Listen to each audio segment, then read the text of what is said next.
Hey guys, what's up? It's Rygar the Destroyer, and today we're going to be taking a look at the Wookiee Heavy Gunner from the Revenge of the Sith line of Star Wars action figures. Now, this guy is really cool, but before we take a closer look at him, let's go ahead and take a look at his packaging. So here it is, pretty standard for what we saw out of the Revenge of the Sith line. It's got this kind of generic background that was on all of the carded figures, and then whenever you flip it over onto the back, you can see an image of the character from the movie here, or at least his costume, and then an image of the figure itself, as well as a brief description. And of course, if you'd like to read that, you can go ahead and just pause the video. And then if you look over here, there's all of the other figures that were being released around the same time.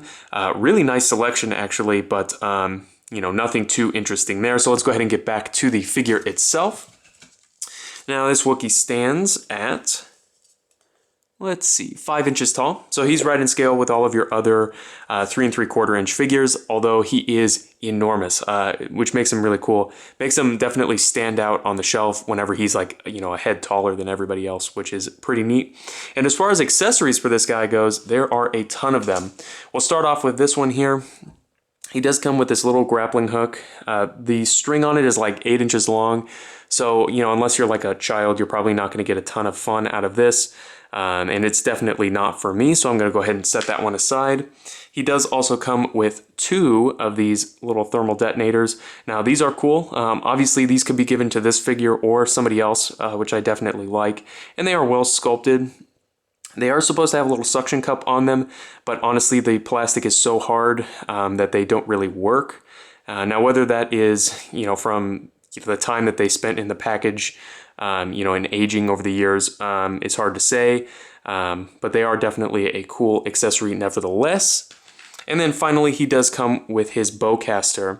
As you can see here, it's got this big doofy mechanism on the top, which is intended to shoot this little missile out of there. Frankly, it doesn't really work that well. If you see, it just kind of lightly pops out. That was like a foot that it shot there. So not for me. Fortunately, it doesn't, you know, totally take away from the look of this accessory. However, I would have preferred it if it, you know, didn't have this big thing on the top here. One other thing that is worth mentioning that I don't like about this, like I really don't like, is that the trigger here, as you can see, it's got some stress marks on it. It's so large that it doesn't allow this to fit in the Wookiee's hands very well. Now, as you can see, you know, here's the Wookiee's hands, and then, you know, how is he meant to hold that? So whenever you place it in there and you kind of twist it in, it wants to break this trigger off. Just poorly designed on Hasbro's part. I mean, it's not like a deal breaker or anything for me, but I definitely don't like it that much.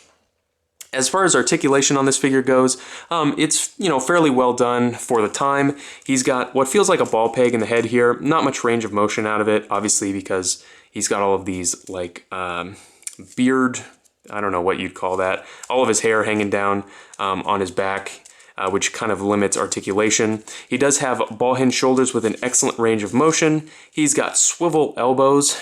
Again, not great, but for the time, this was pretty standard. And then he's got swivel wrists. Again, you know, not great, but they do work. He's got what feels like a single ball peg at the chest here. It does give him a nice range of motion. One thing I will say about this figure in particular is that he's got this kind of fabric tunic, and it does kind of make posing this figure a little strange, but it doesn't get in the way too much. It just, you know, sometimes you kind of show the backside, which is just white, and it does look a little strange, but, you know, it's not a deal breaker again. He does have hinged hips here, ball hinged knees with a swivel, and then no articulation at the ankle. So, you know, overall, I do like this figure just because I like the Wookiees, and you know, they kind of pumped out a lot of these during this time, so you can get a lot of variety in your display. But this one in particular is not my favorite one. I would go for the one that I reviewed not too long ago. I think was just a basic Wookiee warrior.